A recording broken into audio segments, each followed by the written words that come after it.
আপনি কি জানেন মহাভারতের অন্যতম চরিত্র কর্ণের জন্ম কিভাবে হয়েছিল এবং কেনই বা তার মাতা কুন্তি তাকে পরিত্যাগ করেছিল? আসুন জানা যায়। মহাযাদব বংশীয় রাজা সুরসেনের কন্যা ছিল কুন্তি। তখন তাদের রাজ্যে এসে উপস্থিত হয় দুর্বাসা মুনি। অত্যন্ত রাগী এক মুনি, সামান্য ভুলেই তীব্র অভিশাপের হাত থেকে বাঁচতে পারত না কেউই।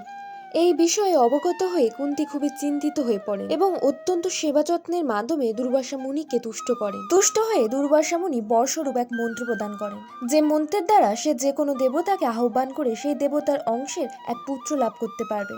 দুর্বাসা মুনির মন্ত্রের সত্যতা যাচাই করতে কৌতূহল বশত কুন্তি সূর্যদেবকে আহ্বান করেন। সেই মুহূর্তে সূর্যদেব এক দীপ্তমান পুরুষ রূপে কুন্তির সম্মুখে উপস্থিত হয় এবং সন্তান উপহার দেওয়ার কথা বলেন।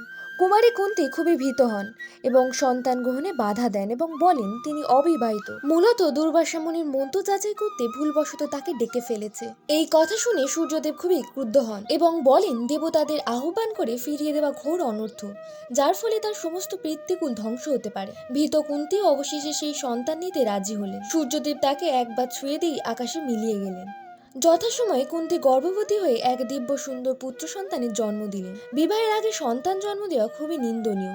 দুঃখিত কুন্তি কোনো পন্থা না পেয়ে গোপনে একটি ভেলা বানিয়ে সেই সন্তানকে বস্ত্র দিয়ে ঘিরে ভাসিয়ে দিলেন নদীতে, কারোর কারোর মতে মাটির হাঁড়িতে। সেই ভেলা ভাসতে ভাসতে কোনো এক ঘাটে এসে উপস্থিত হলে রাধা নামে স্নানরত এক নারী সেই শিশুটিকে দেখে অত্যন্ত উদ্বিগ্ন হয়ে ওঠে এবং তাকে গৃহে নিয়ে আসেন।